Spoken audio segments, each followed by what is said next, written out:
गुरवे गौरचन्द्राय राधिकायै कृष्णाय कृष्णभक्ताय तद्भक्ताय नमो नमः। नीलाचलनिवासाय नित्याय परमात्मने बलभद्र सुभद्राभ्यां जगन्नाथाय ते नमः। जय निताई। আবার একটু লাইভে এলাম। আজ জগন্নাথ দেবের শুভ রথযাত্রা,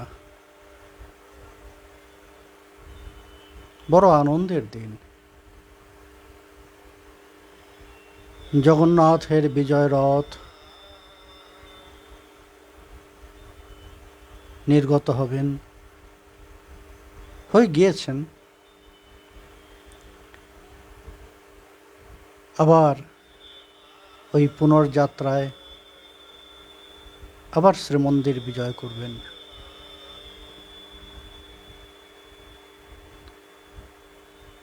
উৎকল ইতিহাস অনুযায়ী জগন্নাথ দেবের এই রথযাত্রার প্রারম্ভ যখন হয়েছিল, তখন এখন যেমন দেখি 3টি রথ, তখন কিন্তু 3টি নয়, তখন 6টি রথের নির্মাণ হতো। কেননা ওই 18 নালার কাছে যে আমরা ওখানে নদী খাত দেখি, 18 নালার ওইখানে, সেই নদীটি তখন এই মধ্যখান দিয়ে প্রবাহিত হতো। মন্দির থেকে রথে আরোহণ করে 3 রথে জগন্নাথ, বলদেব, সুভদ্রা দেবী, তারা ওই নদী পর্যন্ত আসতেন। তারপর ওই নৌকায় করে সেই নদী অতিক্রম করে আবার 3টি রথে আরোহণ করিয়ে তাদের সেই গুন্ডিচা মন্দির পর্যন্ত নিয়ে যাওয়া হতো। উৎকল প্রাচীন ইতিহাস অনুযায়ী এই রথযাত্রার প্রারম্ভ কিন্তু একটু অন্য কারণেই হয়েছিল। রানী গুন্ডিচা দেবী, তিনি তো অন্তঃপুরবাসিনী, প্রাণ ভরে জগন্নাথের দর্শন, শ্রীমন্দিরে গিয়ে জগন্নাথের সেবায় নিজেকে নিযুক্ত করা, রানী রূপে তিনি সেগুলি করতে পারতেন না, কিন্তু তার মনের বড় আকাঙ্ক্ষা, একান্তে নিজের মতো করে জগন্নাথের সেবা করবেন, জগন্নাথের সেবায় নিজেকে নিযুক্ত করবেন। যেখানে এখন গুন্ডিচা মন্দির, সেটি পূর্বে রানীর বাগান ছিল। এখনও আমরা সেই গুন্ডিচা মন্দির দর্শন করলে তার আভাস পাই। উদ্যান, রানীর উদ্যান ছিল, সেখানেই নির্মিত হলো ওই গুন্ডিচা দেবীর জগন্নাথের সেবা করার বাসনাকে রূপদানের জন্য জগন্নাথের দ্বিতীয় শ্রীমন্দির। বেশি দিন নয়, ওই 7 দিন করবেন সেবা, আবার জগন্নাথ ফিরে আসবেন। এই কারণেই রথযাত্রার প্রারম্ভ। এটা ওই উৎকলবাসী জনেদের, সেই পাণ্ডা যারা আছেন, সেই প্রাচীন পাণ্ডাদের মুখে এই ইতিহাস আমার শোনা।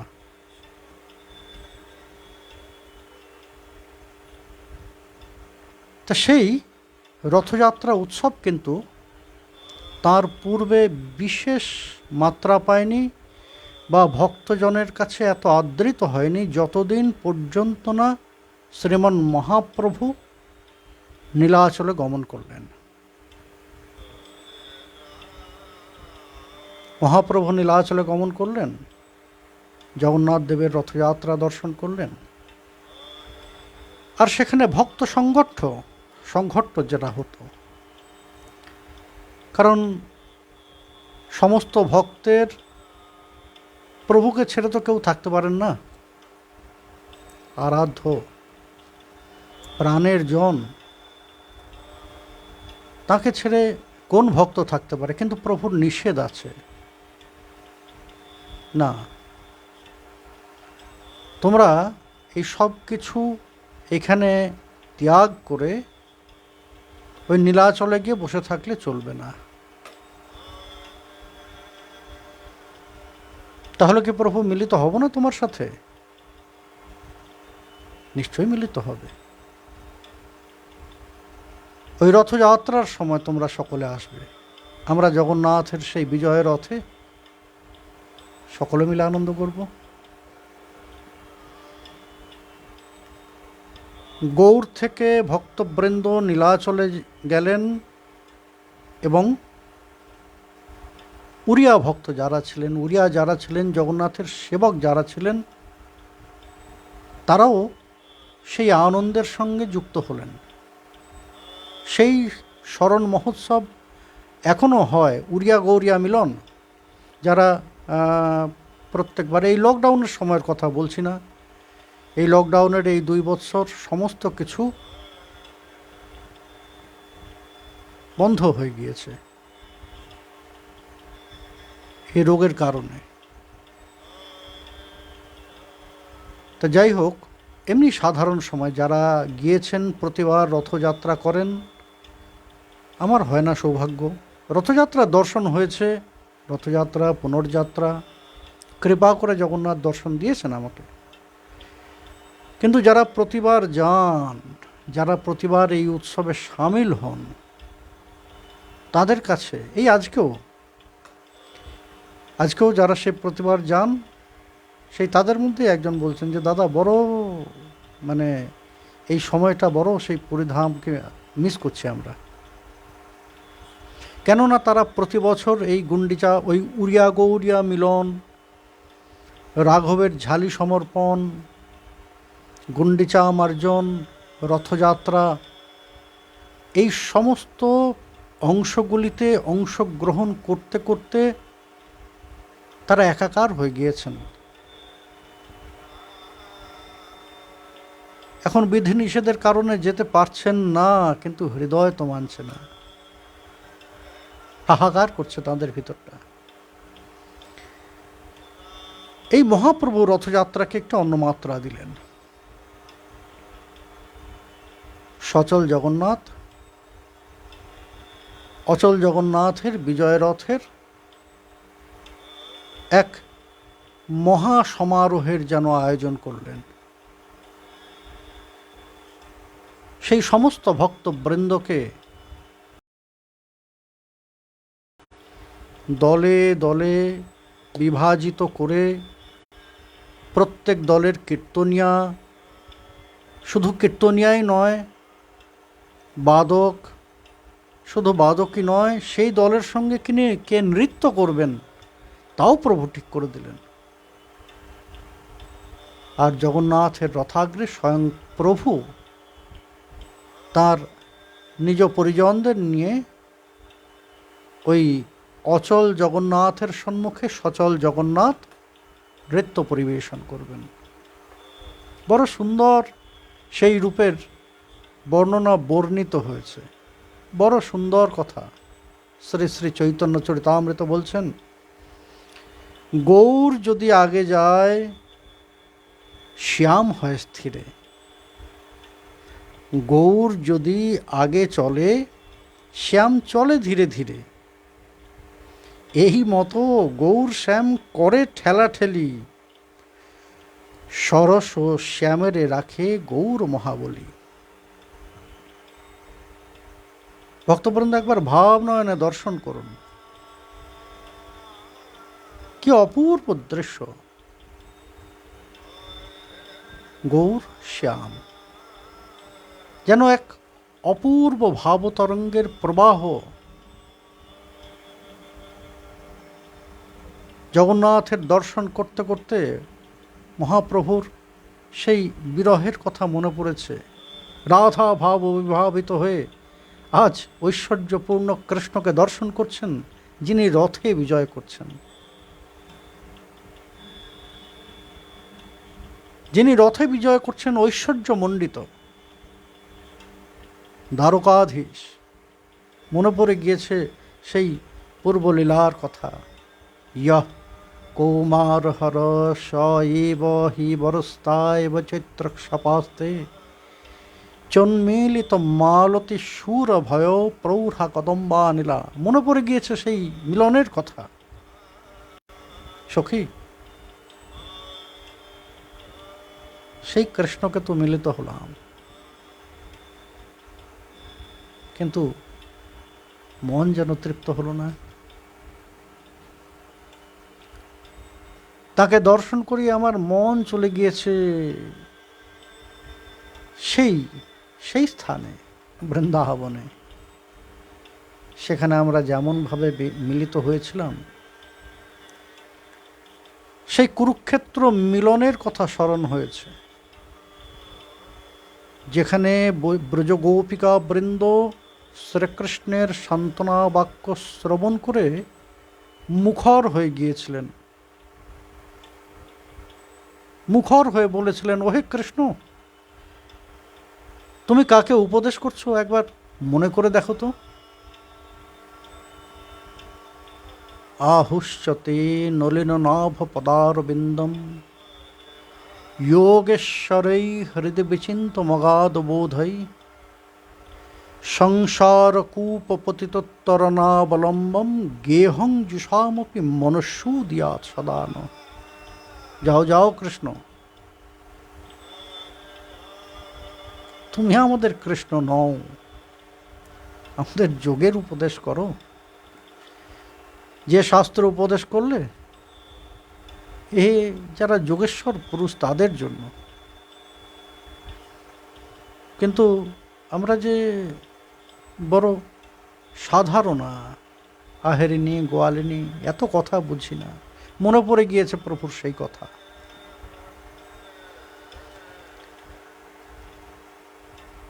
এক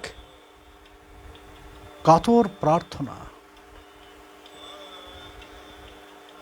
সঙ্গে রয়েছেন কে? স্বরূপ দামোদর। প্রভু প্রার্থনা করছেন, নৃত্য করছেন, জগন্নাথকে দর্শন করছেন, কখনো মণিমা মণিমা বলে হুঙ্কার দিয়ে উঠছেন, আবার কখনো করজোরে প্রার্থনা করছেন, না হং বিপ্র ন চ নরপতির নাপি বৈশ্য ন শূদ্র না হং বর্ণী ন চ গৃহপতির ন বনস্থ জ্যোতির্বা কিন্তু প্রদ্যন্নিখিল পরমানন্দপূর্ণ মৃতাধে গোপী ভর্তু পদকমলয়োর দাস দাসানুদাস। কিছু তো চাইনি আমি,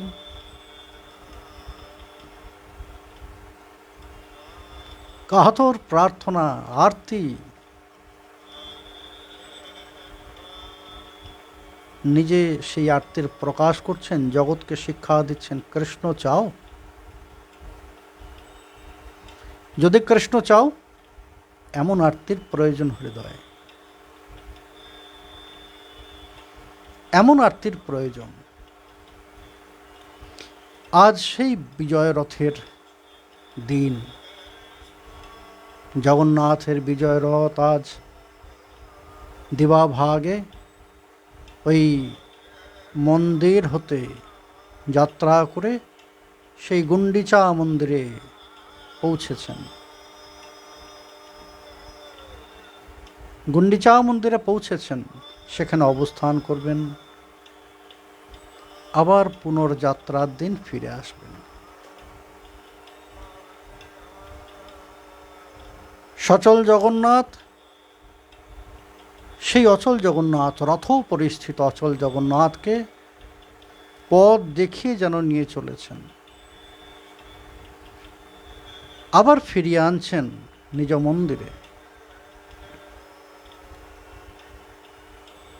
সেখানে কারা উপস্থিত? সাধারণ কোনো জন, শ্রেষ্ঠ শ্রেষ্ঠ জন। মহাপ্রভুর পশ্চাতে পশ্চাতে নিষ্কিঞ্চন বেশে কে অবস্থান করছেন?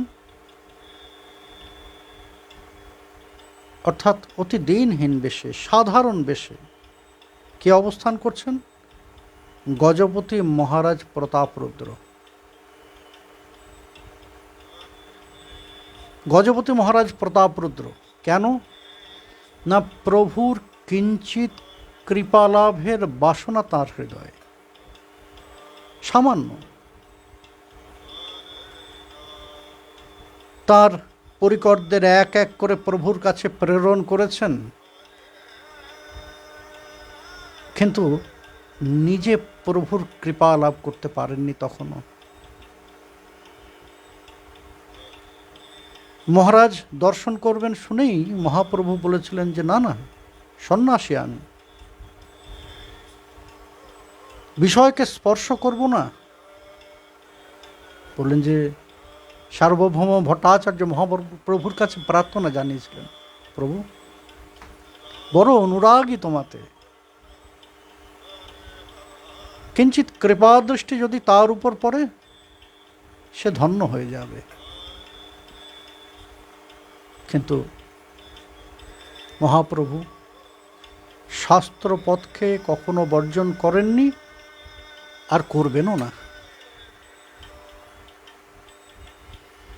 যার হৃদয়ে ভক্তির সঞ্চার, শুদ্ধা ভক্তির সঞ্চার, সেজন বিষয়ের মধ্যে থেকেও বিষয় নয়। কারণ এমন দৃষ্টান্ত তো আছে, যদি প্রশ্ন ওঠে যে মহাপ্রভু কি তাহলে বিষয়কে তার নিকটের জন বলে গণ্য করেননি? অবশ্যই করেছেন। পুণ্ডরিক বিদ্যানিধি বাহ্যিক স্বরূপে তাকে যদি দর্শন করা যায় তাহলে সাধারণ জনের মনে হবে আরে এ তো বিলাসী, যেমন হয়েছিল আমাদের গদাধর পণ্ডিতের মনে। পুণ্ডরিক বিদ্যানিধিকে দর্শন করেই তার মনে হয়েছিল যারে প্রভু আমাকে এর কাছে পাঠালেন, এমন বিলাসী জনের কাছে, হ্যাঁ, তাম্বুলে অধর রক্তিম হয়ে আছে,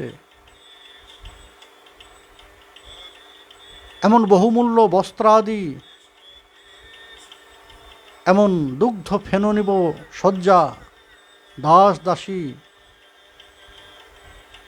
সেবাতে তারা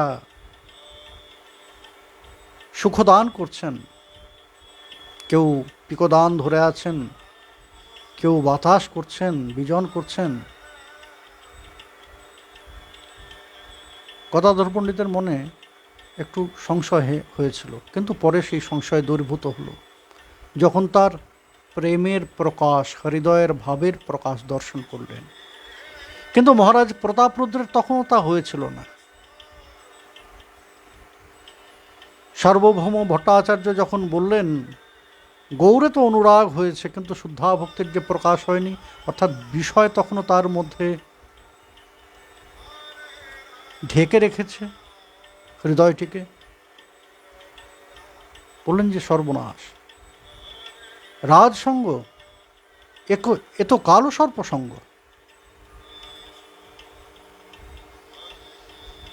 কিন্তু মহারাজ প্রতাপরুদ্র তিনি তো আশা ছাড়বেন না, বললেন যে না, প্রভু আমাকে কতদিন দূরে রাখবেন, প্রভু আমাকে কৃপা করবেন। আর যদি প্রভুর কৃপাই না পেলাম তাহলে এই জীবনটাই আমার সফল কোথায় হলো, বৃথা। প্রভুর কৃপা যদি না পাই এই জীবনটাও ত্যাগ করব। আশা ছাড়েননি। তাই ওই মহাপ্রভুর পশ্চাতে কারণ ভাবে বিভোর তো, কখনো উদ্দণ্ড লম্ফ দিচ্ছেন, কখনো ভূমিতে গড়াগড়ি দিচ্ছেন, কখনো ক্রন্দন করছেন, কখনো হুঙ্কার দিয়ে উঠছেন।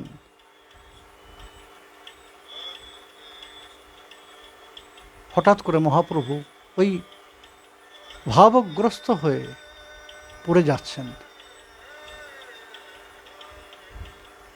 সঙ্গে ওই গজপতি মহারাজ প্রতাপরুদ্র ধরলেন প্রভুকে। দর্শন মাত্রেই মহাপ্রভু তাকে দর্শন মাত্রেই সঙ্গে সঙ্গে ওই সকলকে শ্রবণ করিয়ে বললেন, ছিছি, বিষয় স্পর্শ করলাম। ধিক্কার দিলেন নিজেকে। মহারাজ প্রতাপরুদ্রকে কিছু বললেন না, ধিক্কার দিলেন নিজেকে। মহারাজ প্রতাপরুদ্র মনে একটু ভীত হলেন, প্রভুকে আমার উপর ক্রুদ্ধ হয়ে গেলেন। সার্বভৌম ভট্টাচার্যকে বললেন, প্রভুকে আমার উপর বিরূপ হলেন? বললেন, না না, প্রভু জনশিক্ষা দিচ্ছেন, সন্ন্যাসীর বিষয় স্পর্শ করতে নাই। আর তুমি রাজা, রাজসঙ্গ সন্ন্যাসীর অভিপ্রেত নয়। সেই মহারাজ প্রতাপরুদ্রকেই একদিন আলিঙ্গনাবদ্ধ করলেন, যখন তার মুখে ওই গোপীগীতের আস্বাদন করলেন। গোপীগীতের আস্বাদন করে মহারাজ প্রতাপরুদ্রকে আলিঙ্গনে আবদ্ধ করেছেন। বলে, যাহা, তুমি আমাকে কৃষ্ণ প্রেমামৃত আস্বাদনে বড় আনন্দ দিয়েছ, কে তুমি? মহারাজ প্রতাপরুদ্র গৌর চরণাশ্রয় করলেন। গৌর চরণাশ্রয় করলেন, গৌর কৃপা লাভ করলেন এবং নিজেকে যেন বিকিয়ে দিলেন সেই চরণে।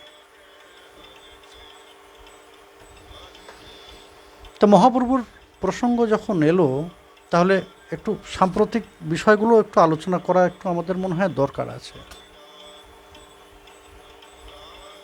বর্তমানে একটা বিষয় নিয়ে সকলে খুব সোচ্চার হয়েছে। জনৈক দীনকৃষ্ণ দাস চৈতন্য চরিতামৃতের অবমাননা করেছেন, আমাদের শ্রীমতী রাধা ঠাকুরানীর অবমাননা করেছেন, অমর্যাদা করেছেন। গতদিন তিনি একটি বোধহয় সাক্ষাৎকারমূলক অনুষ্ঠানে এসেছিলেন, তা আমি একটু দেখলাম। সেটা দেখলাম ভালো করে। অনেকগুলি কথা বলেছেন, গৌর নিয়েই বলেছেন। কেন তিনি এমন করেছেন সেই কথা বলতে গিয়ে তিনি উল্লেখ করলেন যে তাদের বিভিন্ন জায়গায় ঘুরে বেড়াতে হয়, যে যেমন ভাষা বোঝে তাকে সেই ভাষাতে বোঝাতে হয়। সাধু কথা, আপনি ভুল নন, কথাটা ঠিক বলেছেন। যে যে ভাষা বোঝে তাকে সেই ভাষায় বোঝাতে হয়। আমি একজন মূর্খের সামনে যদি পাণ্ডিত্য দেখাই, সে কিছু বুঝবে না, অনুভবও করবে না। তাকে সেই কথাটাই সহজ সরলভাবে বুঝিয়ে দিতে হবে। আপনি সেই কথাই, সেই পদ্ধতির কথাই বললেন যে আপনি সেই পদ্ধতি আশ্রয় করে জনগণকে জাগরণ করছেন। ভালো প্রচেষ্টা, কিন্তু তার মধ্যেও একটা বিষয় আছে। তার মধ্যেও একটা বিষয় আছে যে সেই ভাষাগুলি সরল হবে, তার মতো হবে, কিন্তু এতটাও হবে না যে কারো মানহানি, কারো মর্যাদাহানি হয়ে যায়।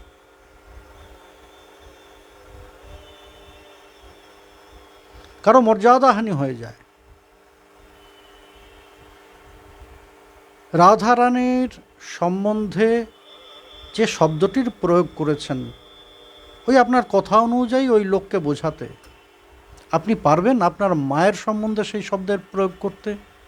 আমি জানি পারবেন না। আপনার মায়ের বিষয়ে যদি সেই লোকগুলোকে বোঝাতে যান, সেখানে কিন্তু আপনি কিছু সম্মানবোধক একটা পরিভাষা রাখবেন।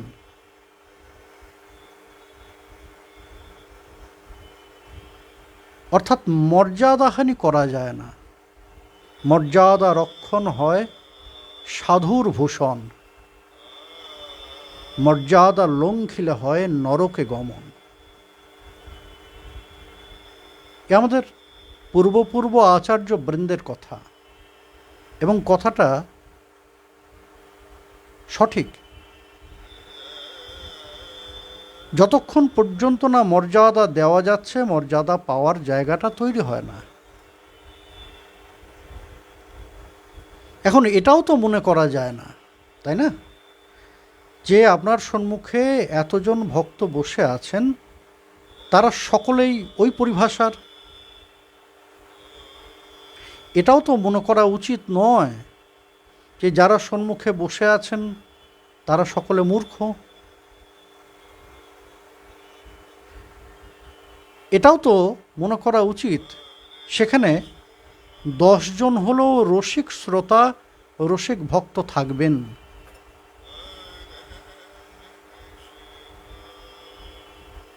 তাই না? একটু ভেবে দেখবেন। পদ্ধতিকে আপনি যে পদ্ধতির কথা বললেন, পদ্ধতিকে আমি ভুল বলছি না, পদ্ধতি ঠিক আছে, ঠিক কথা। যে যে ভাষায় বোঝে তাকে সেই ভাষায় বোঝাতে হয়, না হলে সে বোঝে না। যে খল তাকে খলের ভাষায় বোঝাতে হয়, যে সাধু তাকে সাধু ভাষায় বোঝাতে হয়, সাধারণ জনকে সাধারণ ভাষায় বোঝাতে হয়, পণ্ডিতকে পণ্ডিতের ভাষায় বোঝাতে হয়। কিন্তু তার মধ্যেও কিছু ফ্রেম আছে, সেই ফ্রেমকে অতিক্রম করা যায় না। আরও কিছু কথা যেগুলো বললেন আপনি, ইতিহাস ইতিহাস ইতিহাস ইতিহাস করে অনেক কিছু বললেন যে ঐতিহাসিক ঐতিহাসিক, কিন্তু আপনার সমগ্র বক্তব্যের মধ্যে একটাও ঐতিহাসিক কিছু পেলাম না।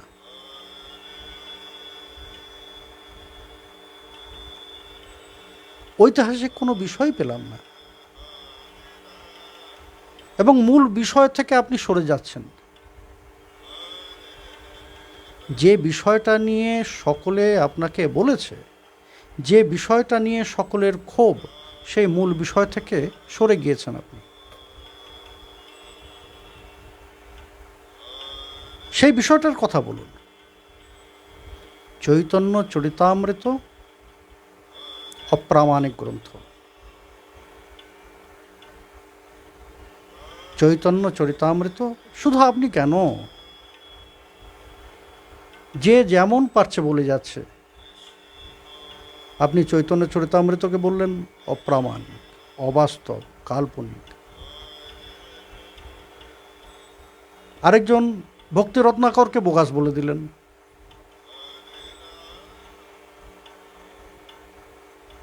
কিন্তু আপনাদের এটা চিন্তা করা উচিত। বলতে গেলে তার কিছু প্রমাণ দিতে হয়। আপনার বক্তব্য ছিল যে চৈতন্য চরিতামৃতের যিনি রচয়িতা, যিনি চৈতন্য চরিতামৃতের বর্ণনা করেছেন,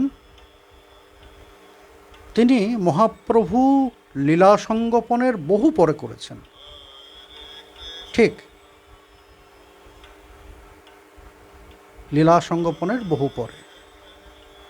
চৈতন্য চরিতামৃতের ওই লেখনী শেষ হয় সেটা 1615 খ্রিস্টাব্দ। আরম্ভ হয় ওই 9 বছর আগে। 9 বৎসর ধরে চৈতন্য চরিতামৃত লিখেছিলেন, তাহলে যদি 9 বৎসর এর থেকে বিয়োগ দেওয়া যায় তাহলে 1606 কি 7 ধরুন। তখন কবিরাজ গোস্বামীপাদের বেশ বয়স হয়েছে, 80 বৎসর কি 80 বৎসর অতিক্রম করে গিয়েছে। তিনি নিজেই তার অবস্থার কথা বলছেন, আমি বৃদ্ধ জরাতুর লিখিতে কাপয় কর, জড়দশাগ্রস্ত। কিন্তু তার মানে এই নয় যে তার চৈতন্য জ্ঞান নেই, কারণ কবিরাজ গোস্বামীপাদ তিনি জন্ম নিয়েছেন 1517 খ্রিস্টাব্দ, আর শ্রীমন মহাপ্রভু লীলা অন্তর্ধান করেছেন 1533।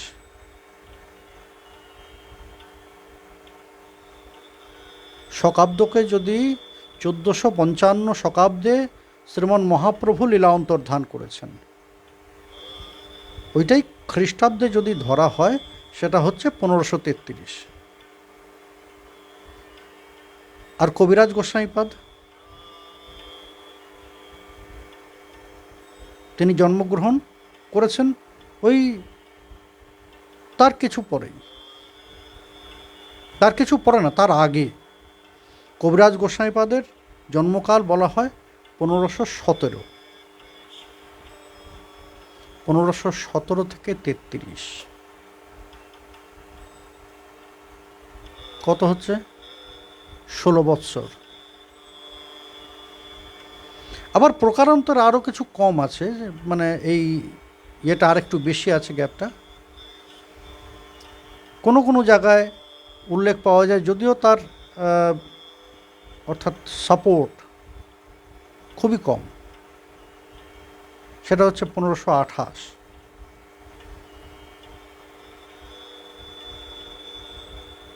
এটা একটা অনুমান করে সেখানে বলা হচ্ছে যে হয়তো বা 1528, 1450 শকাব্দ টকাব্দ এইরকম সময়ে কবিরাজ গোস্বামীপাদের জন্ম হয়েছে।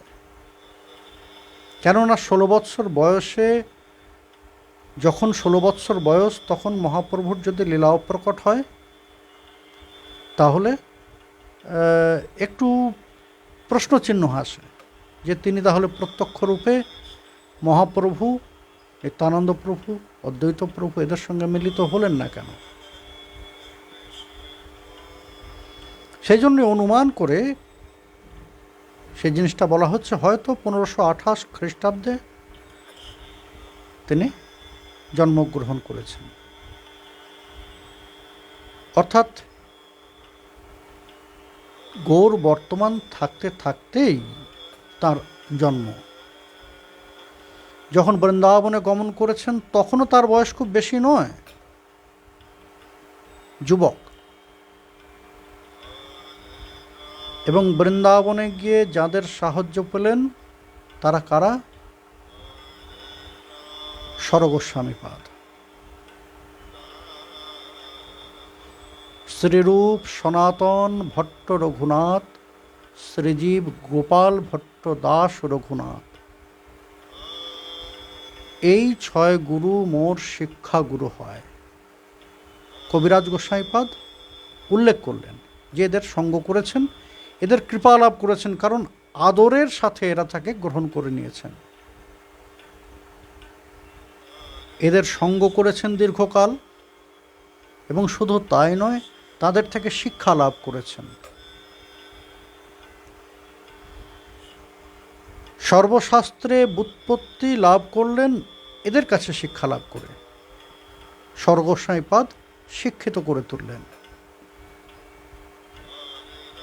সুতরাং মহাপ্রভুর অন্তরঙ্গ জনেরা যারা, মহাপ্রভুকে যারা খুব ভালো করে জানেন, তাদের সঙ্গ তিনি পেয়েছেন। তারপরেও ওই শুধু তাদের কথা শুনে শুনেই লিখে দিলেন তা নয়, দৃষ্টান্ত তুলেছেন। এখন দেখা যাক চৈতন্য চরিতামৃত রচনার পূর্বে চৈতন্য জীবনী গ্রন্থ কি কি ছিল। কবি কর্ণপুরের চৈতন্য চন্দ্রোদয় নাটক, শ্রী চৈতন্য চরিত মহাকাব্যম, বৃন্দাবন দাস ঠাকুরের শ্রী শ্রী চৈতন্য ভাগবত, লোচন দাস ঠাকুরের শ্রী শ্রী চৈতন্য মঙ্গল, মুরারি গুপ্তের কর্চা এবং স্বরূপ দামোদরের কর্চা। কর্চা বলতে দিনলিপি, ইংরেজিতে যাকে আমরা ডায়েরি বলি। এখন দুজনের কর্চায় দুটি ভাগ। মুরারি গুপ্তের কর্চায় সন্ন্যাস পূর্ববর্তী পর্যন্ত সমস্ত কিছু পাওয়া যায়। দুজনের কর্চাতেই তারা ডিটেলে কিছু জাননি, সূত্রাকারে সমস্ত দিয়ে গিয়েছেন। আর অন্তলীলার যে কথা, সন্ন্যাস ও পরবর্তী যে কথাগুলি, স্বরূপ দামোদরের কর্চা। এই সমস্ত গ্রন্থের সাহচর্যকে নিয়ে চৈতন্য চরিতামৃতের রচনা হয়েছে। সেখানে ওই আপনি মুরারি গুপ্তের কর্চা, স্বরূপ দামোদরের কর্চা, পদ্মাবলী রূপগোস্বামীপাদের, বৃন্দাবন দাস ঠাকুরের শ্রী শ্রী চৈতন্য ভাগবত, চৈতন্য মঙ্গল, সমস্ত কিছুর দৃষ্টান্ত পাবেন। আপনি বললেন যে 60টি গ্রন্থের উল্লেখ আছে, একটিরও প্রমাণ পাইনি। চৈতন্য চরিতামৃতের প্রথম পাতাটাই একটু উল্টাবেন।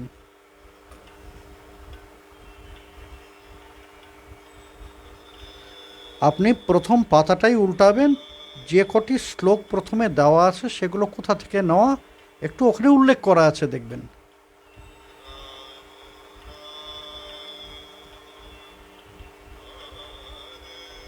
যিনি সর্বশাস্ত্রে ব্যুৎপত্তি লাভ করেছেন,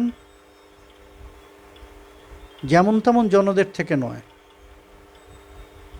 যারা সেই শাস্ত্রের প্রণয়ন করেছেন তাদের থেকে।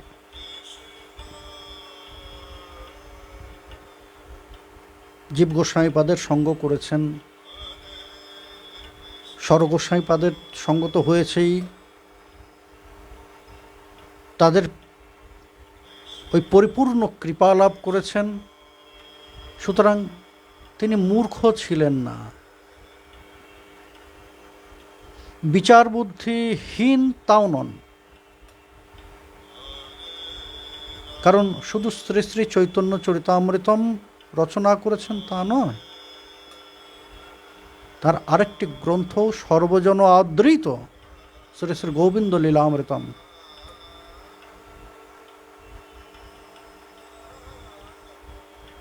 এই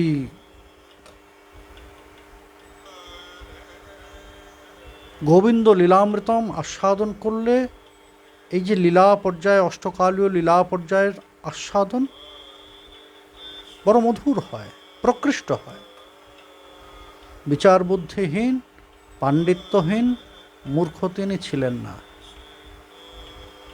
অর্থাৎ তিনি ইতিহাসকে ঢেকে রেখেছেন তা নয়, চৈতন্য চরিতামৃতের যা যা বলা আছে ইতিহাসকে সঙ্গে নিয়েই বলা আছে। এবার আসি আরেক গুরুত্বপূর্ণ কথায়। চৈতন্য চরিতামৃত কোনো জীবনী গ্রন্থ নয়। এই কথাটাই তো আপনি বারবার ভুল বলছেন। শ্রী শ্রী চৈতন্য চরিতামৃত চৈতন্যের জীবনীকে বিকৃত করা হয়েছে। চৈতন্য চরিতামৃত কোনো জীবনী গ্রন্থই নয়। একটু ভালো করে দৃষ্টিপাত করবেন। একটা জীবনী গ্রন্থে কেমন থাকে? একটা জীবনী গ্রন্থে কেমন থাকে? একজনের জন্ম হলো, তারপর আস্তে আস্তে কীভাবে বড় হলো, তারপর তার সমগ্র জীবনের কথা, তার কীর্তির কথা, এগুলো কিন্তু চৈতন্য চরিতামৃতে আদৌ কি সে কথা আছে? আদিলীলা একটু বিভাজনটা দেখুন, 3টি পর্যায়: আদিলীলা, মধ্যলীলা, অন্তলীলা। আদিলীলায় 17টি পরিচ্ছেদ। এই 17টি পরিচ্ছেদের মধ্যে কি বর্ণিত আছে? না, মহাপ্রভুর সন্ন্যাস পূর্ব পর্যন্ত কিছু কথা। এখন 17 পরিচ্ছেদের মধ্যে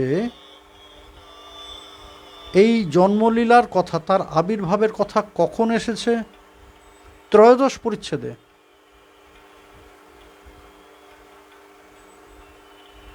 ত্রয়োদশ পরিচ্ছেদে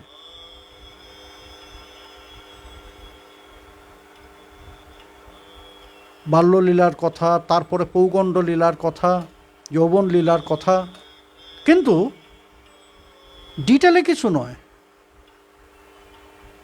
তিনি যে বিস্তার করে সেই কথা, বাল্যলীলার কথা বর্ণনা করেছেন, যেমন চৈতন্য ভাগবতে বা অন্যান্য গ্রন্থাদিতে কিছু পাওয়া যায়,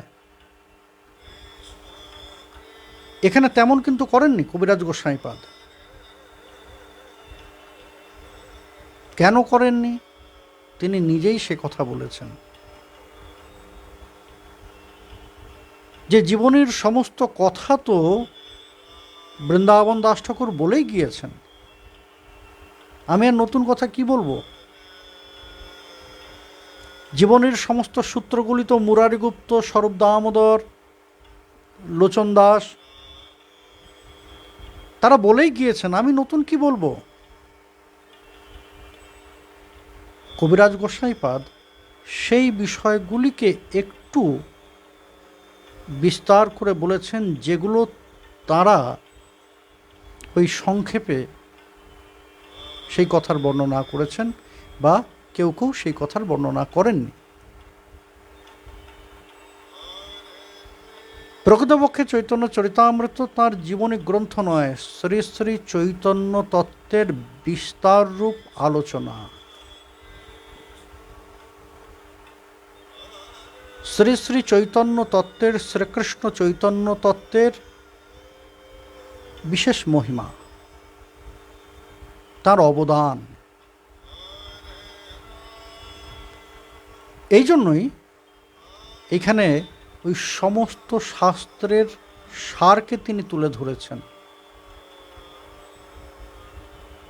কারণ যেমন তেমন তত্ত্ব তো নন শ্রী গৌরসুন্দর। কারণ পণ্ডিতজন জানেন, অচিন্তা খলুজে ভাবা নতাংশ তর্কে নজুজয়েত। বিতর্কের দ্বারায় অচিন্ত তত্ত্বকে কখনো জানা যায় না, বোঝা যায় না।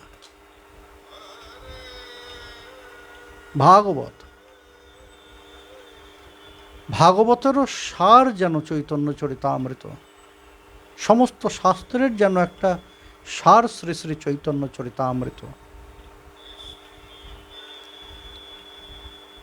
আর সেই গ্রন্থকে অনুভব করতে হলে শুধু পাণ্ডিত্য দিয়ে হয় না।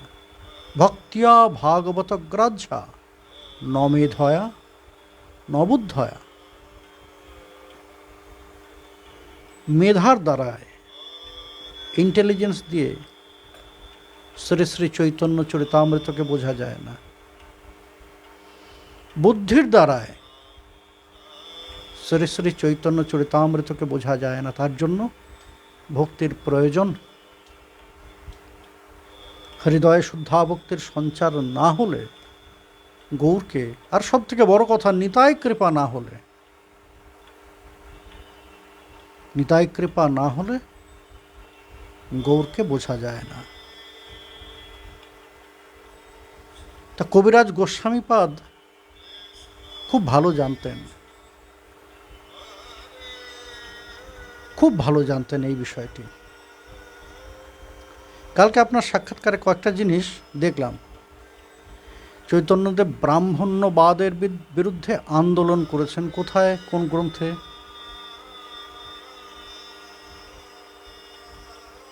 চৈতন্য সমসাময়িক কোনো গ্রন্থে তো তেমন ব্রাহ্মণ্যবাদের বিরুদ্ধে আন্দোলনের কথা বলা নেই।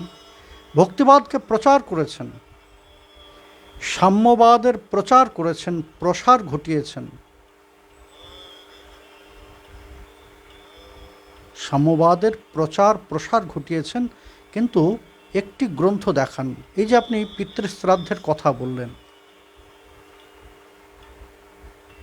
পিতৃশ্রাদ্ধের কথা বললেন, মহাপ্রভু এর পূর্ব হতেই সকলকে একাকার করে দিয়েছেন। কিন্তু এই পিতৃশ্রাদ্ধে এই যে সকলকে একসঙ্গে বসে খাওয়া দাওয়া করতে হবে, এই ডেসক্রিপশন আপনি কোথায় পেলেন? কোন গ্রন্থে? একটু উল্লেখ করতেন। আপনি যখনই কোনো বক্তব্য রাখবেন, যখনই কোনো বিষয় বলবেন, তখন কোন গ্রন্থে উল্লিখিত আছে সেইটা একটু, কারণ আপনি চৈতন্য চরিতামৃতে আপনার সঙ্গে একদিন আমার কথা হয়েছিল ফোনে, বেশি কথা হয়নি, এই জন্য কথা সম্পূর্ণ হয়নি। যাই হোক, তা সেইখানে আপনি কিছু কথা বললেন, চৈতন্য চরিতামৃতে এই বলেছে ওই বলেছে, কিন্তু সেদিন কথা শেষ হলো না।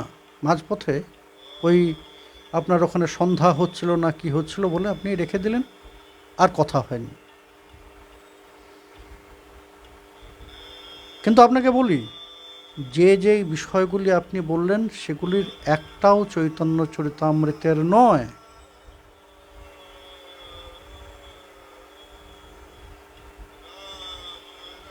একটি বিষয়ও চৈতন্য চরিতামৃতের নয়। চৈতন্য চরিতামৃতে এই বিষয়টা আছে, একটু পয়ার উল্লেখ করবেন।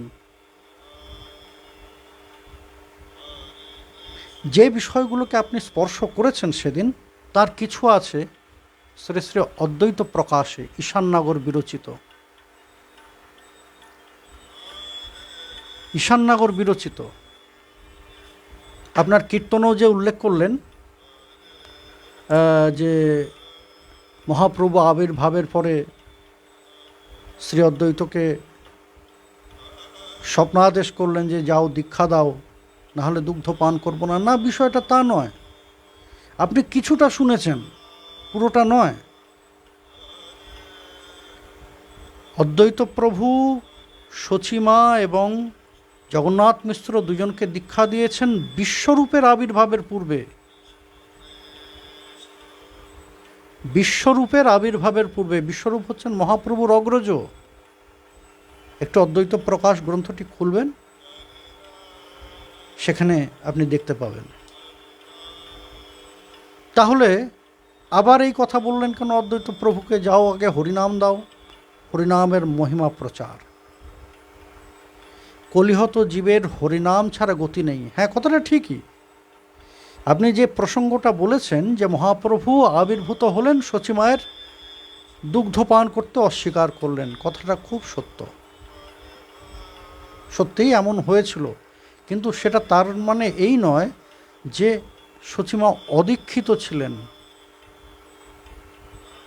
তা নয়। দীক্ষা তার পূর্বেই হয়েছে, কিন্তু নামের পিতার যদি আবির্ভাব না হয়, তাহলে নামের প্রকাশ কিভাবে হবে? 16 নাম 32 অক্ষর। হরে কৃষ্ণ কৃষ্ণ কৃষ্ণ হরে হরে, হরে রাম রাম রাম হরে হরে। তাহলে এর পূর্বে নাম ছিল না? ছিল, অবশ্যই ছিল এই নাম, কিন্তু নামের স্বরূপটা ভিন্ন ছিল। নামের ভিন্ন স্বরূপ, অর্থাৎ সেখানে হরে রাম রাম রাম হরে হরে, হরে কৃষ্ণ কৃষ্ণ কৃষ্ণ হরে হরে, এই স্বরূপে তখন সর্বত্র নামের প্রচার ছিল। কিন্তু সংকীর্তন পিতা, হরিনামের পিতা, তিনি কলিহত জীবের জন্য করুণা করে প্রেমের সহিত নামকে জীবকে প্রদান করার জন্য নামের এই প্রকাশ করলেন এই ফর্ম। যেভাবে আমরা এখন নাম সংকীর্তন করি, নাম জপ করি, হরে কৃষ্ণ কৃষ্ণ কৃষ্ণ হরে হরে, হরে রাম রাম রাম হরে হরে। তাহলে মহাপ্রভু এটা কি নিজে কল্পনা করে রচনা করলেন? না, তাও নয়। এই স্বরূপের নামের প্রকাশও শাস্ত্রে আমরা পাই। শ্রী শ্রী রাধা হৃদয় ব্রহ্মাণ্ড পুরাণ, সেইখান থেকে শ্রীমন মহাপ্রভু নামের এই স্বরূপকে গ্রহণ করেছেন। আর এই নামের মহিমা জন্মমাত্রেই প্রচারের উদ্দেশ্যে অদ্বৈত প্রভুকে আদেশ করলেন, স্বপ্নাদেশ নয়। আপনি যে বললেন যে এত বেলা পর্যন্ত ব্রাহ্মণ ঘুমায় নাকি, সে নাকি সময়টা বোধহয় আপনিও ঠিক জানেন না মহাপ্রভুর আবির্ভাবের। মহাপ্রভুর আবির্ভাব হয়েছিল সন্ধ্যাকালে।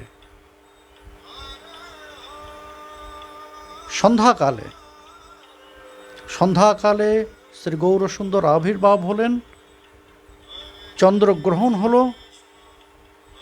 জগৎ শ্রীহরির নাম নিতে লাগলেন।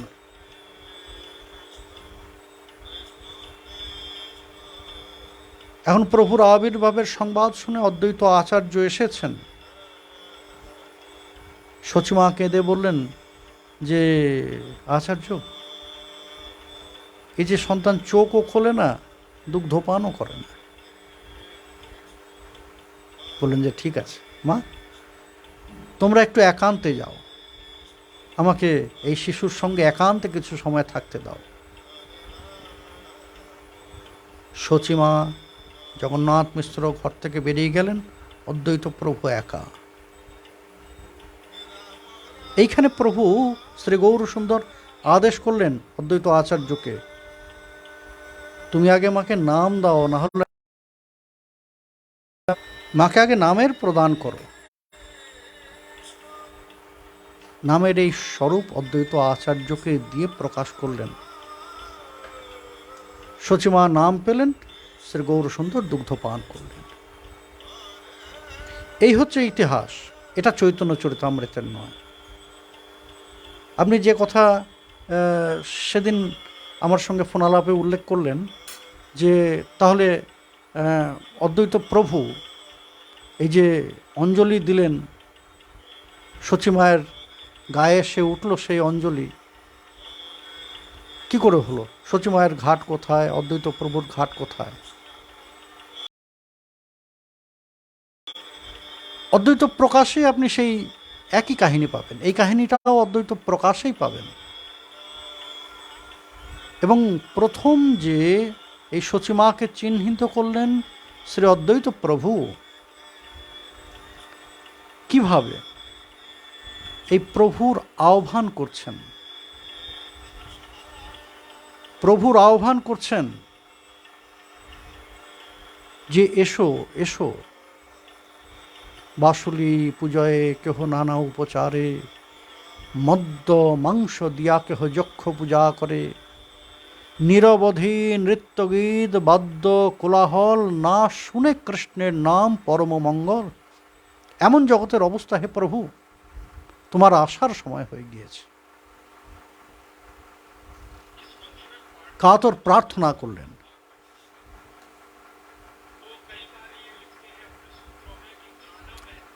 কাতর প্রার্থনা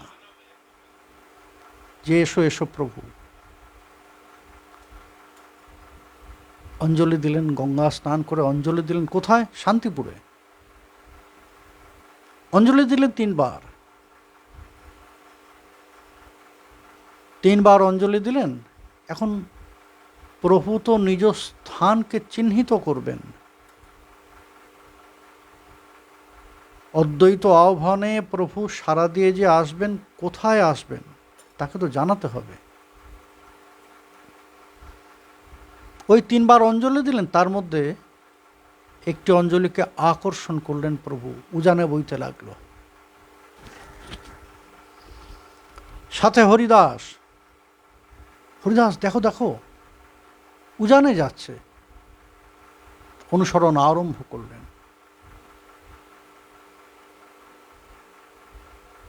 সেই অঞ্জলি গিয়ে স্থির হলো কোথায়? না, নদিয়া নগরে, নবদ্বীপে। অদ্বৈত প্রকাশে দেখবেন, এটা আমার কল্পনা থেকে বলছি না, এখানে বিবরণ আছে। আপনি যে বিবরণটা দিয়েছেন, কোন গ্রন্থের কোন কোন গ্রন্থের কথা শুনেছেন আপনি, সেই গ্রন্থেরই কথা বলছি। আর সেইভাবেই চিহ্নিত হলেন সচিমা। সেই অঞ্জলি গিয়ে ভাসতে ভাসতে সচিমা তখন স্নান করতে এসেছেন, সচিমায়ের গায়ে গিয়ে উঠল। অদ্বৈত প্রভু চিহ্নিত করে নিলেন যে তাহলে আমার ওই জগদ্ধর্তা শ্রীহরি এই গর্ভেই আসছেন। অনুসরণ আরম্ভ করলেন। আর তো শান্তিপুরে থাকা যায় না, নবদ্বীপে টোল খুলে বসলেন। কারণ পটভূমি, শ্রীহরি আসবেন, তার পটভূমিকে তো রচনা করতে হবে। সকলে সে যুক্ত হলো। শ্রীবাসাদি সমস্ত ভক্তবৃন্দ অদ্বৈত প্রভুর সাথে, অদ্বৈত আচার্যের সাথে মিলিত হলেন। সেখানে পটভূমি এবং পরিবেশ তৈরি হয়ে থাকল। এদিকে সচিমা গর্ভবতী হন, আর অদ্বৈত প্রভু পরীক্ষা করতে গিয়ে প্রণাম করেন সেই গর্ভকে। গর্ভনাশ হয়ে যায়। এক এক করে 8টি গর্ভ এভাবে নাশ হলো।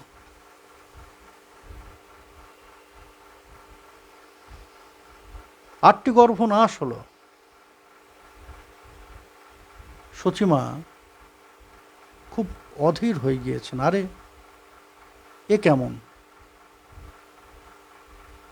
উনি এসে প্রণাম করেন, প্রণাম মাত্রেই আমার গর্ভনাশ হয়ে যায়, গর্ভপাত হয়ে যায়। দুইজনে মিলে, জগন্নাথ মিশ্র, সচিমা, দুইজনে মিলে অদ্বৈত প্রভুকে গিয়ে কাতর প্রার্থনা করলেন, আচার্য আমাদের কি অপরাধ, আমাদের কি অপরাধ? বললেন যে তোমাদের কোনো অপরাধ নেই, তাহলে আমাদের এমন বিনাশ হচ্ছে কেন? সন্তান আসছে, কিন্তু সে ভূমিষ্ঠ হওয়ার আগেই সে তার বিনাশ হয়ে যাচ্ছে। এখন ভগবান আসবেন, ভগবানের অংশ আসবেন, যেমন তেমন ভূমিতে তো তারা অবতরণ করতে পারেন না। অদ্বৈত প্রভু বললেন যে তোমাদের দীক্ষার সময় হয়েছে, দীক্ষা গ্রহণ করো। দুজনকে দীক্ষা দান করলেন, জগন্নাথ মিশ্র এবং সচিমা। বললেন যে এরপরে যে সন্তান আসবে সর্বগুণময়, আবির্ভাব হলো বিশ্বরূপের। এরপরে ওই শ্রীমন মহাপ্রভু যে কথা আপনি বলেছিলেন, চোখ বুজে আছে, স্তন্যপান করছেন না, এবং মহাপ্রভু সেই সচিমাকে ওই রাত্রেই, ওই সময়ই নাম দান করলেন, মন্ত্র স্মরণ করালেন, আবার মহাপ্রভু দুগ্ধ অঙ্গীকার করলেন। অদ্বৈত প্রভু নির্ধারিত হননি, সেই রাত্র, সমগ্র রাত্র ওই ভক্তদের নিয়ে সেখানে হরি সংকীর্তনে মহানন্দ করেছেন। কারণ যাকে এতদিন ধরে ডাকছেন, আহ্বান করছেন, কাতর প্রার্থনা করছেন, তিনি এসে গিয়েছেন। আর চিন্তা নেই, আর চিন্তা নেই। এই সমস্ত কথাগুলি, এই যে ইতিহাস আপনি বলছেন, এই ইতিহাসগুলো অদ্বৈত প্রকাশে আছে, চৈতন্য চরিতামৃতে নয়। অপ্রামাণিক তাকে বলা যায় না, কেননা নিজের কথা তিনি সেখানে কিছু বলেননি। তার লেখনের পূর্ব হতেই কৃপালব্ধ, স্বরগোস্বামীপাদের কৃপালব্ধ, আর আদেশ নিলেন কার কাছে? মদন গোপালের কাছে আজ্ঞামালা পেয়ে মদনমোহনের কৃপা পেলেন। আজ্ঞামালা পেয়ে ব্রজের বৈষ্ণবদের মহাপ্রভুর অন্তলীলা আস্বাদনের প্রগাঢ় অনুরাগ, তারা সকলে কাতর প্রার্থনা করলেন কবিরাজ গোস্বামীপাদকে। কেন করলেন? এই কাল্পনিক একটা গ্রন্থ পাওয়ার জন্য, এই অবাস্তব একটি গ্রন্থকে পাওয়ার জন্য। সেখানে যারা যারা তাকে অনুরোধ করেছেন, প্রার্থনা জানিয়েছেন, যেমন তেমন লোক তো ছিলেন না, ভূগর্ভ গোস্বামী পর্যন্ত ছিলেন। অর্থাৎ অষ্ট গোস্বামীর এক গোস্বামী ছিলেন সেখানে। আরও এমন ব্রজের ভজনানুরাগী, ভজনানন্দী বৈষ্ণববৃন্দ, তারা মহাপ্রভুর অন্তলীলার আস্বাদন করতে চান, যেখানে মহাপ্রভুর সেই ভাবোন্মাদ দশা, প্রেমোন্মাদ দশা, সেই কথার আস্বাদন করতে চান। তারা কবিরাজ গোস্বামীপাদকে সকলে মিলে প্রার্থনা করলেন। প্রথমেই কবিরাজ গোস্বামীপাদ যে তাদের কথার সাড়া দিলেন তা নয়, বললেন যে আমি এখন এত বয়সে আমি কি করে লিখব? বললেন যে একমাত্র আপনিই পারেন। কেন এই কথাটা তাদের এত বিশ্বাস হলো যে আপনিই পারেন? কারণ তারা সেই ভজনানন্দী, ভজনানুরাগী বৈষ্ণববৃন্দ, তারা কবিরাজ গোস্বামীপাদের পাণ্ডিত্য বিষয়ে অবগত আছেন। এবং শুধু তাই নয়, এই যে চৈতন্য কৃপালব্ধ চৈতন্য সঙ্গীগণের, অন্তরঙ্গ সঙ্গীগণের সঙ্গ ইনি ভালোভাবে করেছেন, গভীরভাবে করেছেন, তাদের প্রিয়পাত্র হয়ে। সুতরাং যদি কেউ এই কথার বর্ণন করতে পারেন, সে একমাত্র এই কৃষ্ণদাস কবিরাজই করতে পারেন। এবং যখন চৈতন্য চরিতামৃতের রচনা হলো, তারা সকলে তাকে স্বীকৃতি দান করলেন, পরমানন্দ লাভ করলেন। এখানে ওই বিলীন হয়ে যাওয়ার কথা, সেদিন আপনি বলছিলেন বিলীন হয়ে যাওয়ার কথা, মহাপ্রভু বিলীন হয়ে গেলেন, চৈতন্য চরিতামৃতে এসব বলেছে। কোথায় বলেছে? কোন পরিচ্ছেদে? কোন পরিচ্ছেদে বলেছে? আদিলীলায় ওই যে বললাম সন্ন্যাসের পূর্ববর্তী পর্যন্ত, অর্থাৎ 24 বৎসর পর্যন্ত, 24 বৎসর বয়সে সন্ন্যাস গ্রহণ করেছেন, তার আগ পর্যন্ত আদিলীলায় বর্ণিত 17 পরিচ্ছেদে। মধ্যলীলা, সেখানে 25টা পরিচ্ছেদ, কিন্তু সেখানে আছে 6 বৎসরের কথা। সন্ন্যাস পরবর্তী নীলাচল বাসের 6 বৎসরের কথা, প্রথম 6 বৎসরের কথা এই মধ্যলীলায় 25টা পরিচ্ছেদে। আর অন্তলীলায় ওই মহাপ্রভুর জীবনের অন্তিম 18 বর্ষ, 18 বছর, 48 বছরের জীবন তো, অর্থাৎ শূন্য থেকে, ওই জন্ম থেকে, আবির্ভাব থেকে 24 পর্যন্ত আদিলীলায়, 25 থেকে 30 পর্যন্ত মধ্যলীলায়, আর 31 থেকে 48 পর্যন্ত অন্তলীলায় 20 পরিচ্ছেদে বর্ণিত আছে। এখন কোন লীলার কোন পরিচ্ছেদে মহাপ্রভুর বিলীনের কথা বলা আছে, যেটা আপনি বিশ্বাস করেননি? না এই কথা চৈতন্য চরিতামৃতে বলা হয়েছে, না এই কথা চৈতন্য ভাগবতে বলা হয়েছে। আপনি কোন গ্রন্থ থেকে এই কথা বললেন? আপনি বললেন যে ব্রাহ্মণরা পিটিয়েছেন। না, কথাটা আপনি ব্রাহ্মণরা পিটিয়েছেন বলেন, কথাটা আপনাকে যিনি প্রশ্ন করছিলেন, সেই প্রশ্নকর্তা বললেন যে মহাপ্রভুকে ব্রাহ্মণরা পিটিয়েছেন। কোথাকার ব্রাহ্মণরা পিটিয়েছেন? নবদ্বীপে মহাপ্রভুকে কোনো ওই ব্রাহ্মণ্যবাদের বিরুদ্ধাচরণে আন্দোলন মহাপ্রভু করেননি, ভক্তিভাবের প্রচার করে গিয়েছেন। এই সবকটি চৈতন্য সমসাময়িক সবকটি গ্রন্থেই সেই কথা বলা আছে। মহাপ্রভুর এই ভক্তিবাদের এই বিষয়কে তারা পছন্দ করতেন না ঠিকই। আপনি যে ব্রাহ্মণ্য সমাজের কথা ধরেছেন, সে ব্রাহ্মণ্য সমাজ অর্থাৎ স্মার্ত ব্রাহ্মণ যারা, মহাপ্রভুর অন্তরঙ্গ পার্ষদরা, তারা সকলে অব্রাহ্মণ ছিলেন না, ব্রাহ্মণই ছিলেন। অব্রাহ্মণও ছিলেন, কিন্তু ব্রাহ্মণও ছিলেন।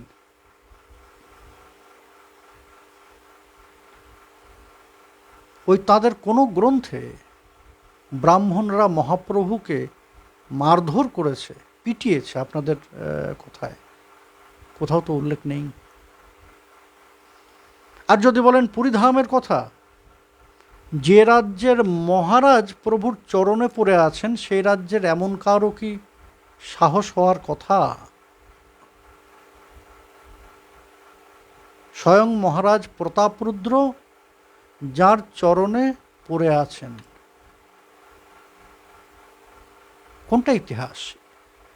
বাস্তবতার সঙ্গে চলুন।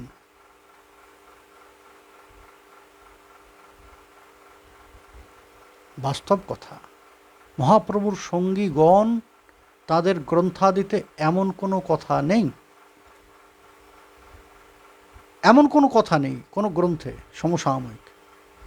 এখন উত্তরকালে আমি আজকে বসে রিসার্চ করলাম, কোনো গ্রন্থ না পেয়ে সকল্পনা কিছু রিসার্চ করলাম, সেটাকে তো মেনে নিতে পারি না।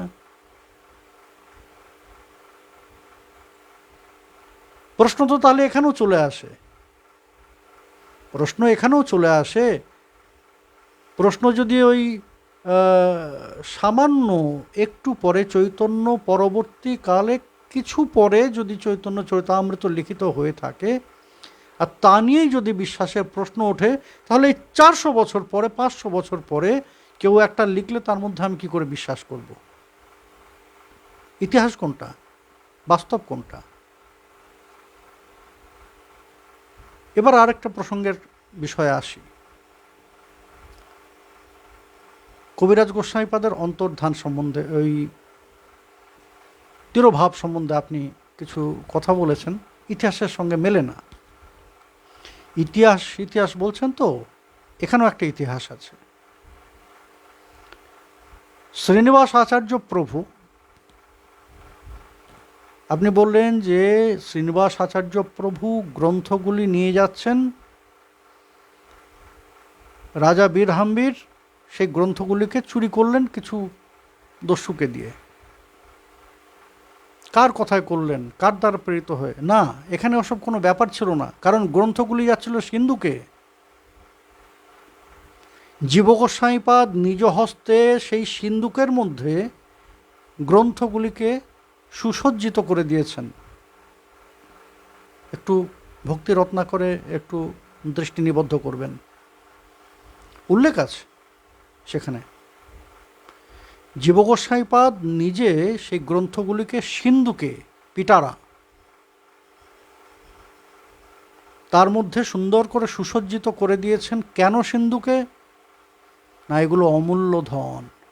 সত্যিই তো অমূল্য ধন। এর থেকে শ্রেষ্ঠ ধন আর কি হতে পারে? শাস্ত্র সম্পদ। এখন দস্যুরা তারা মনে করলেন, তাও তারা ওই নিজেদের কথায় নয়, ওই এক গণৎকারের মতো তাদের একজন বলল যে শোনো, ওই গোস্বামীদের সিন্ধুকের মধ্যে অনেক অমূল্য ধন আছে। দস্যুরা চুরি করলেন, রাজা বীরহাম্বির কাছে নিয়ে গেলেন। মহারাজ বীরহাম্বির যে কৃপা পেলেন আচার্য প্রভুর, কিভাবে পেলেন, কিভাবে তার মনের পরিবর্তন হলো শ্রীমদ্ ভাগবতের আস্বাদন করে, যখন গ্রন্থ, ওখানে ওই সিন্দুকগুলিকে খুলে দেখলেন গ্রন্থ। বললেন, যারে এ কোন জিনিস লুট করে নিয়ে এসেছে? এদিকে আচার্য প্রভু তাড়াতাড়ি করে সেই ওই পত্র প্রেরণ করলেন বৃন্দাবনে এবং অন্বেষণ করতে আরম্ভ করলেন। কোথায় গেল গ্রন্থ? খুঁজে পেলেন বীরহাম্বীরের কাছে, সন্ধান পেলেন এই বীরহাম্বীরের কাছে আছে। মহারাজ বীরহাম্বীর আচার্য প্রভুকে জিজ্ঞাসা করলেন, এগুলো কি? বললেন যে, তুমি যার জন্য চুরি করেছো সে অমূল্য ধন। এগুলো পুঁথি তো? বলে যে, হ্যাঁ, সেই তো অমূল্য ধন। তার মনে বাসনা জাগলো সেই অমূল্য ধনের কিছু পাওয়ার। শ্রীনিবাস আচার্য প্রভু শ্রীমদ্ ভাগবতের বর্ণনা করলেন, ব্যাখ্যা করলেন। এই বীরহাম্বীরের পরিবর্তন হলো। এখন কথা হচ্ছে, আপনি সেদিন বলছিলেন যে এই গ্রন্থ চুরি হলো, সেই সংবাদ যখন বৃন্দাবনে পৌঁছলো, সেই সংবাদ পেয়ে কবিরাজ গোস্বামীপাদ তার প্রাণত্যাগ করলেন। কিন্তু ইতিহাস যে অন্য কথা বলে, একটু ভক্তি রত্না করে দেখবেন। এক অগ্রহায়ণে শ্রীনিবাস আচার্য প্রভু ওই গ্রন্থ নিয়ে গৌড়ে গমন করছেন, এক অগ্রহায়ণে। এখন যখন গ্রন্থ নিয়ে গমন করছেন শ্রীনিবাস আচার্য প্রভু, নরোত্তম ঠাকুর, শ্যামানন্দ প্রভু, এই সকলের সাথে সাথে ঠাকুর মহাশয় ওই কবিরাজ গোস্বামীপাদ তিনি কিন্তু হাঁটতে হাঁটতে মথুরা পর্যন্ত এসেছিলেন। তাদের সাথে সেই গ্রন্থের সেই গাড়ির অনুসরণ করতে করতে মথুরা পর্যন্ত হেঁটে এসেছিলেন। চৈতন্য চরিতামৃত লেখনির সময় যদি তিনি বলে থাকেন, আমি বৃদ্ধ জরাতুর লিখিতে কাপয়ে কর, তেমন জরাতুর ব্যক্তি ওই বৃন্দাবন থেকে মথুরা পর্যন্ত একটু অবাস্তব মনে হচ্ছে না? কি করে হেঁটে যাবেন? তার শারীরিক শক্তি যদি না থাকে, তিনি যথেষ্ট শারীরিকভাবে তখন শক্ত।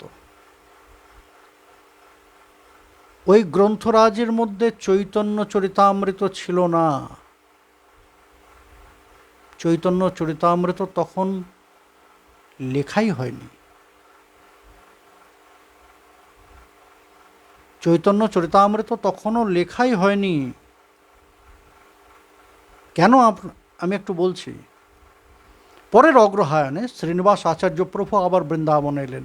এই যখন গ্রন্থ নিয়ে গেলেন, তখন জীবগোস্বামীপাদ কোন কোন গ্রন্থ দিয়েছেন, কাদের কাদের গ্রন্থ দিয়েছেন, তার একটি তালিকা আমরা দুটি গ্রন্থে পাই। এক ভক্তি রত্নাকর, আরেকটি হচ্ছে প্রেমবিলাস। সেখানে রূপ গোস্বামীপাদের গ্রন্থ সমগ্র, সনাতন গোস্বামীপাদের গ্রন্থ সমগ্র, জীব গোস্বামীপাদের গ্রন্থ সমগ্র এবং আরও কিছু গ্রন্থ জীব গোস্বামীপাদ যেগুলো নিজে সাজিয়ে দিয়েছেন। কিন্তু জীব গোস্বামীপাদ নিজের সমস্ত গ্রন্থ কিন্তু তখনও দেননি। সমস্ত পুঁথি কিন্তু তখনও দেননি। কেন দেননি? না, কিছু সংশোধনের প্রয়োজন ছিল।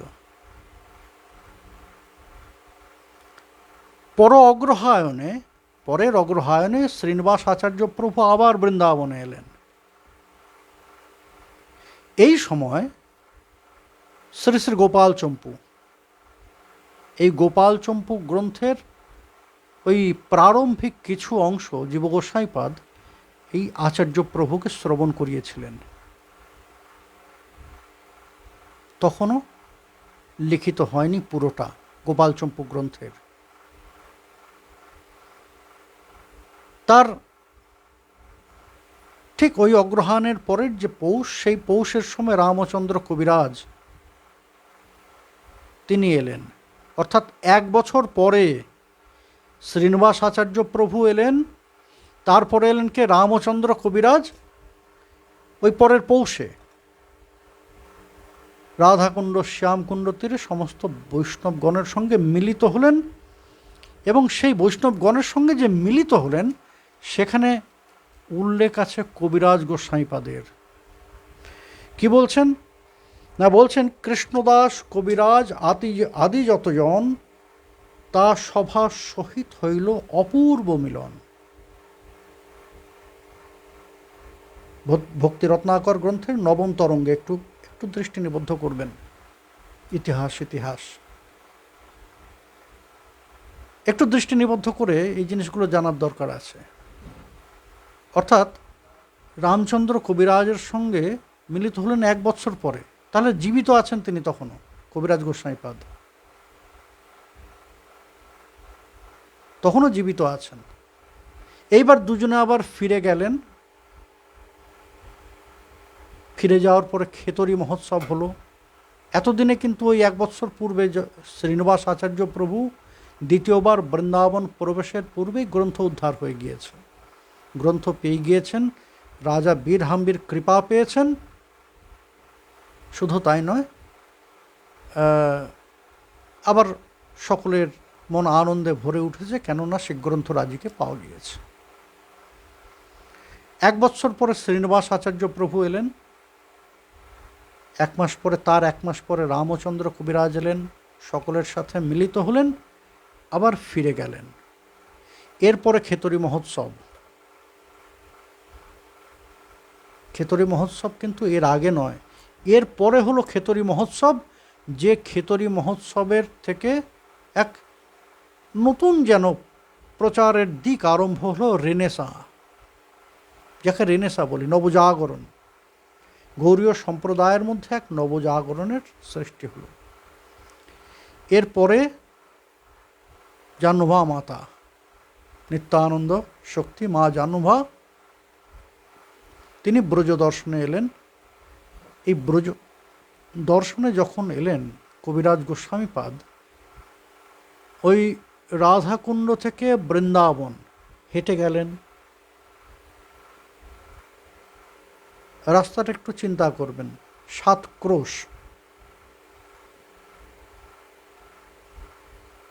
মাইলের হিসাবে যেটা বলে, অ্যাপ্রোপ্রিয়েট আমি বলছি না, স্কেলের হিসাবে বলছি না, মুখে মুখে ক্রোশের যে হিসাব হয়, 2 মাইলে 1 ক্রোশ। আর যদি কিলোমিটারের হিসাব করি সেটা গিয়ে 3 দাঁড়ায় প্রায়। তাহলে 2 মাইল মানে 14 মাইল। রাধাকুণ্ড থেকে বৃন্দাবনের দূরত্ব 7 ক্রোশ। 14 মাইল হেঁটে রাধাকুণ্ড থেকে বৃন্দাবন গিয়েছেন কেন? না, মা জাহ্নবার দর্শনে। ঠিক একই কাজ করেছেন যখন বীরচন্দ্র প্রভু আবার এলেন। বীরচন্দ্র প্রভুকে স্বাগত জানাতে, বীরচন্দ্র প্রভুর দর্শন করতে, অভিন্ন চৈতন্যতনু তার দর্শন করতে রাধাকুণ্ড থেকে আবার গেলেন বৃন্দাবনে, পদব্রজে। কোনো গাড়ি ঘোড়া টোড়া নয়, গরুর গাড়িও নয়, শকটও নয়, পদব্রজে গেলেন। আবার বীরচন্দ্র প্রভু যখন শ্রীকুণ্ডে এলেন, বীরচন্দ্র প্রভু শ্রীকুণ্ডে আসার পূর্বে কবিরাজ গোস্বামীপাদ ফিরে এলেন। শ্রী গুরুদেব রঘুনাথ দাসের সঙ্গে অগ্রে দাঁড়িয়ে আছেন যখন বীরচন্দ্র প্রভু শ্রীকুণ্ডে প্রবেশ করছেন, অভিবাদন জানাতে, অভ্যর্থনা জানাতে। এই যে গোপালচম্পুর কথা বললাম, এই গোপালচম্পু সমাধা হলো, এবং গোপালচম্পুর লেখনী সমাপনের পরে শ্রী শ্রী চৈতন্য চরিতামৃতের রচনা হয়েছে। ওই গ্রন্থ চুরির সময় চৈতন্য চরিতামৃত লেখাই হয়নি। ইতিহাস এটাই। গোপালচম্পু গ্রন্থের আপনি দৃষ্টান্ত, ওই যে বলছেন না শাস্ত্র তো খুঁজে পেলাম না, এই গোপালচম্পু গ্রন্থের দৃষ্টান্তও পাবেন, আদিলীলাতেও পাবেন, মহাপ্রভুর ওই ব্রজভাব ও বিভাবিত সেই প্রকাশের কথা, আবির্ভাবের কথা বোঝাতে গিয়ে এই গোপালচম্পু গ্রন্থের দৃষ্টান্ত দিয়েছেন। আবার মধ্যলীলাতেও গোপালচম্পু গ্রন্থের কথা আবার সেখানে দৃষ্টান্ত পথে এনেছেন। অর্থাৎ দৃষ্টান্ত পথে যখন এনেছেন, তাহলে ওই গ্রন্থ সমাপন হয়ে গিয়েছিল তার আগে, না হলে এই চৈতন্য চরিতামৃত আসতে পারে না, তাই তো? এটাই ইতিহাস, এটাই ইতিহাস। চৈতন্য চরিতামৃত লেখনের পরও সর্বজন আদৃত হলো, তারপরও কবিরাজ গোস্বামীপাদ বেশ কিছু কাল তিনি ছিলেন। তারপরে তিনি নিত্যলীলা প্রবিষ্ট হয়েছেন, নিত্যলীলায় প্রবেশ করেছেন।